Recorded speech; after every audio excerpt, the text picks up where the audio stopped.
Hi, Soraya. It's me. It's your Aunt Em. I'm going to read you some more of the book, A Bear Called Paddington. Okay? Remember, we're reading chapter 3. Okay? Here we go. Halfway down, he was gazing with interest at the brightly colored posters on the wall when the man standing behind poked him with his umbrella. "There's someone calling you," he said. Paddington looked round and was just in time to see Miss Brown and Judy pass by on their way up. They waved frantically at him, and Miss Brown called out, "Stop!" several times. Paddington turned and tried to run up the escalator, but it was going very fast, and with his short legs it was as much he as he could do even to stand still. He he had his head down, and he didn't notice a fat man with a briefcase who was running in the opposite direction until it was too late.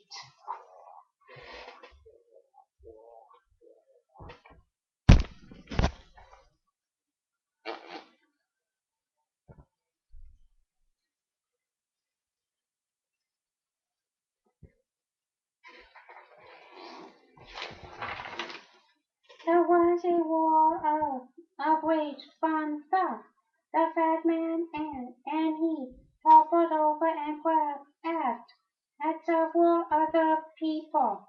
Then Paddington felt himself falling. He went bump, bump, bump all the way down before he shot off the end and finally skidded to a stop by the wall. When he looked round, everything seemed very confused. A number of people were gathered round the fat man who was sitting on the pole, rubbing his head. Away in the distance he could see Miss Brown and Judy trying to push their way down the up escalator. It was while he was watching their efforts that he saw another notice. It was in a glass case at the bottom of the escalator, and it said in big red letters to stop the escalator in case of emergency. Push the button. It also said in much smaller letters, penalty for improper use 5. But in his hurry, Paddington did not notice this. In any case, it seemed to him very much of an emergency. He swung his suitcase through the air and hit the button as hard as he could. If there had been confusion while the escalator was moving, there was even more when it stopped. Paddington watched with surprise as everyone started running about in different directions, shouting at each other. One man even began calling out fire, and somewhere in the distance a bell began to ring. He was just thinking, what a lot of excitement, pressing small button-good claws when a heavy hand descended on his shoulder. That's him! Someone shouted, pointing an accusing finger. Saw him do it with me own eyes, as large as life. Hit it with your suitcase, shouted another voice. Ought not to be allowed. Why upon the back of the cloud someone else suggested sending for the police. Paddington began to feel frightened. He turned and looked up at the owner of the hand. Oh, said a strong voice, it's you again. I might have known. The, the inspector took out a notebook. Name, please. E.R. Pennington, said Pennington. I say what's your name? Not where do you want to go? Repeated the inspector. That's right, said Pennington. That is my name. Pennington, said the inspector disbelievingly. It can't be. That's the name of a station. I have never heard of a bear called Paddington before. It's very unusual, said Paddington, but it's Paddington Brown and I live at number 32 Windsor Gardens.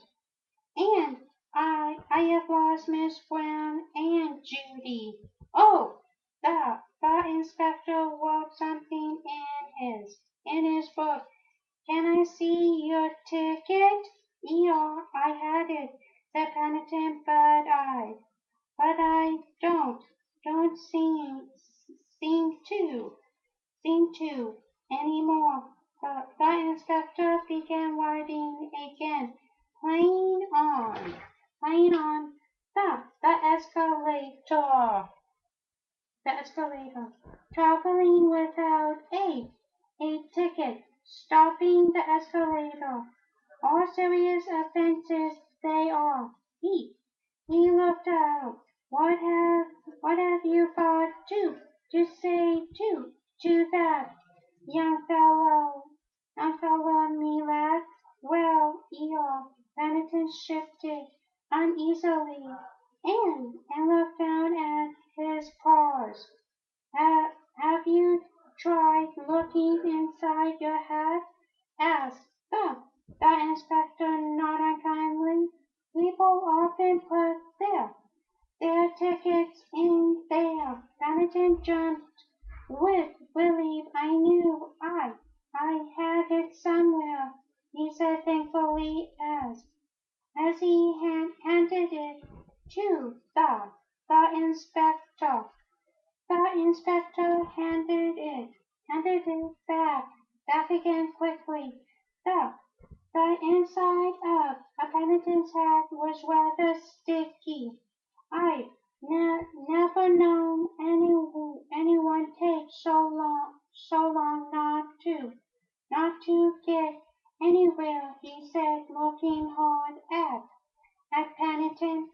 Do you often travel on the underground? On the underground? It's the first time, said Pennington, and the last if I have anything to do with it, said Miss Brown as she pushed her way through the crowd.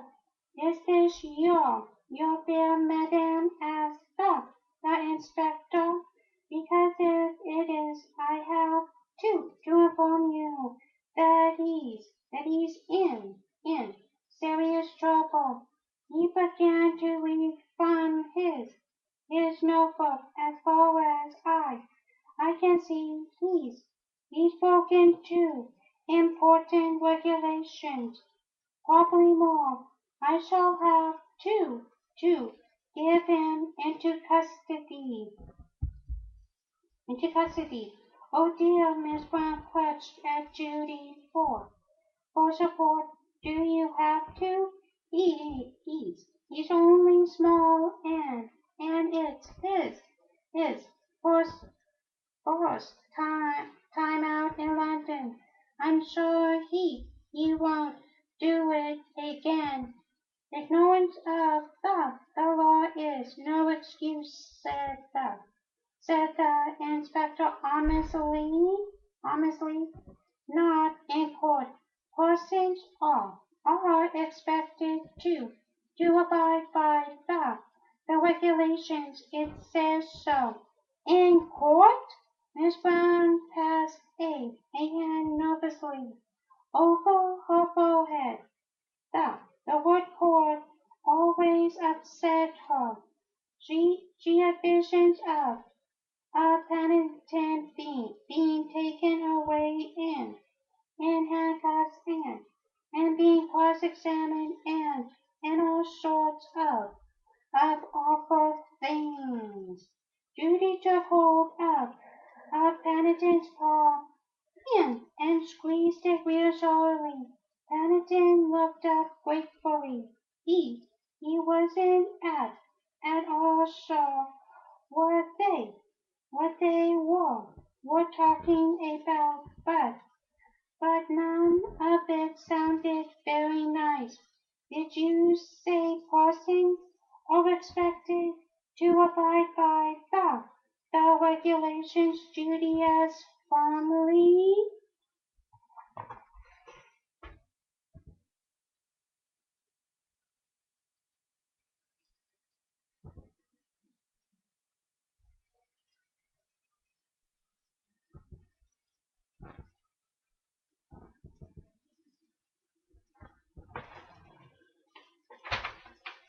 That's right, began the inspector, and I have my duty to do the same as everyone else. But it doesn't say anything about bears, asked Judy innocently. Well, the inspector scratched his head. Not, not in so many words. He looked down at Judy, then at Paddington, and then all around. The escalator had started up again, and the crowd of sightseers had disappeared. It's all highly irregular, he said, but oh, thank you, said Judy. I think you are the kindest man I have ever met. Don't you think so? Think so, Paddington? Paddington nodded his head vigorously, and the inspector blushed. I shall always travel on this underground in future, said Paddington politely. I'm sure it's the nicest in all London. The inspector opened his mouth and seemed about to say something, but he closed it again. Come along, children, said Miss Brown hastily. If we don't hurry up, we shall never get our shopping done. From somewhere up above came the sound of some dogs barking. The inspector sighed. I can't understand it, he said. This used to be such a well-run, respectable station. Now look at it. He, he stared after the retreating figures of Miss Brown and Judy with Paddington bringing up the rear, and then he rubbed his eyes. That's funny, he said, more to himself. I must be seeing things. I could have sworn that bear had some bacon sticking out of his cage.